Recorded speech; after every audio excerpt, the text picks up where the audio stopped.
Hello friends बॉलीवुडर actor गोविंदार एने किछुमान फटो बहुत बेसि भाइरेल हो आछे।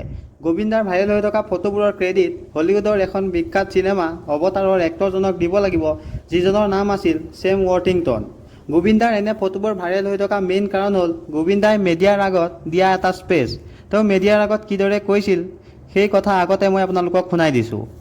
अवतार टाइटल मैंने ही दिया था, वो बहुत ही सुपरहिट फिल्म हुई थी और मैंने कह भी दिया था उससे कि तुम्हारी फिल्म बहुत चलने वाली है और मैंने ये भी कह दिया था कि ये फिल्म तुम्हारी 7 साल नहीं बनेगी, तुम पिक्चर नहीं कम्प्लीट पर। 2009 চনত হলিউডৰ এখন বিখ্যাত মুভি আহিছিল যিখনৰ নাম আছিল অৱতাৰ।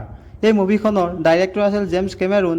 এখেত এজন বহুত বিখ্যাত মুভি ডাইৰেক্টৰ হয়। হলিউডত টাইটানিকৰ নিচিনা চিনেমাও এখেতে বনাই থৈছে। 2009 চনত অহা এই অৱতাৰ মুভিখনে ইমান বেছি টকা ঘটিছিল যে সেই সময়ত ৱৰ্ল্ডৰ সকলোতকৈ বেছি পইচা পোৱা চিনেমা হৈ গৈছিল আৰু এতিয়াও সেই ৰেকৰ্ডটো কোনো মুভিয়ে ভাঙিব পৰা নাই।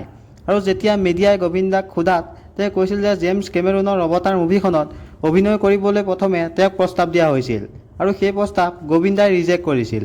কিন্তু পাছত ডাইৰেক্টৰ পহালাছ নিহালানীয়ে এইটো স্পষ্ট কৰি দিয়ে যে আচলতে গোবিন্দাক বলিউডৰহে বেলেগ এখন অৱতাৰ মুভিত অফাৰ দিয়া হৈছিল যিটো নেকি তেওঁ ৰিজেক্ট কৰিছিল।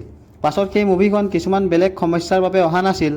গোবিন্দাৰ এই ভিডিঅ'টো যেতিয়াই ভাইৰেল হৈ পৰিছিল তেওঁক সকলোৱে বহুত বেয়াকৈ ট্ৰল কৰে।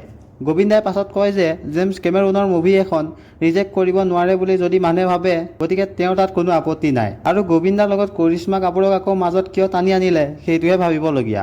চেনেলটো এতিয়াই ছাবস্ক্ৰাইব কৰি বেল আইকনটো দবাই দিয়ক এনেকুৱা সাংঘাতিক মুভি ৰিলেটেড আপডেটবোৰ পাই থাকিবৰ বাবে।